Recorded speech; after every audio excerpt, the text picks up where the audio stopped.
यह कहानी उस भविष्य की है जहां इंसान ने प्रगति की दौड़ में प्रकृति को पीछे छोड़ दिया।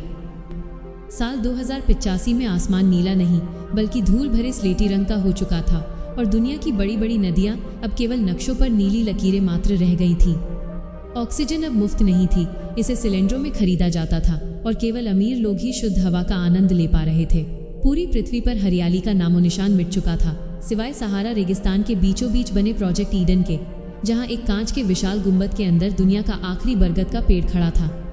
वो केवल एक पेड़ नहीं बल्कि पृथ्वी का आखिरी फेफड़ा था, जिसकी टहनियां अब भी थोड़ी बहुत ऑक्सीजन पैदा कर रही थीं, जो वैज्ञानिकों के लिए किसी चमत्कार से कम नहीं था। उस एक पेड़ को बचाने के लिए पूरी दुनिया एक हो गई थी, जहां न कोई युद्ध था और न कोई सीमा, क्योंकि पूरी मानवता का केवल एक ही लक्ष्य था, उस बरगद को जीवित रखना। दुनिया के सबसे बेहतरीन वनस्पति शास्त्री 24 घंटे उस पेड़ की निगरानी करते थे और उसकी जड़ों में नमी नापने के लिए हजारों सेंसर्स लगाए गए थे। जहां आम लोगों को पीने के लिए दिन का मात्र आधा लीटर पानी मिलता था, वहीं उस पेड़ के लिए पहाड़ों की बर्फ पिघलाकर शुद्धतम पानी पाइपलाइनों के जरिए लाया जाता था। बादलों और प्रदूषण के कारण धूप जमीन तक नहीं पहुंचती थी, इसलिए विशाल दर्पणों और सैटेलाइट्स की मदद से सूर्य की किरणों को केंद्रित कर पेड़ तक पहुंचाया जाता था।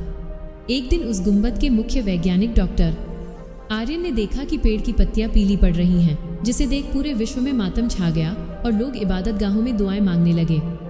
उस कठिन समय में अमीर और गरीब सब एक ही कतार में खड़े थे। डॉक्टर आर्यन ने महसूस किया कि पेड़ को केवल पानी और खाद की ही नहीं बल्कि उस एहसास की भी ज़रूरत है जो कभी जंगलों में हुआ करता था। उन्होंने दुनिया भर से पक्षियों की आवाज़ों की रिकॉर्डिंग बजवाई और कृत्रिम रूप से बारिश की सोंधी महक का छिड़काव शुरू करवाया।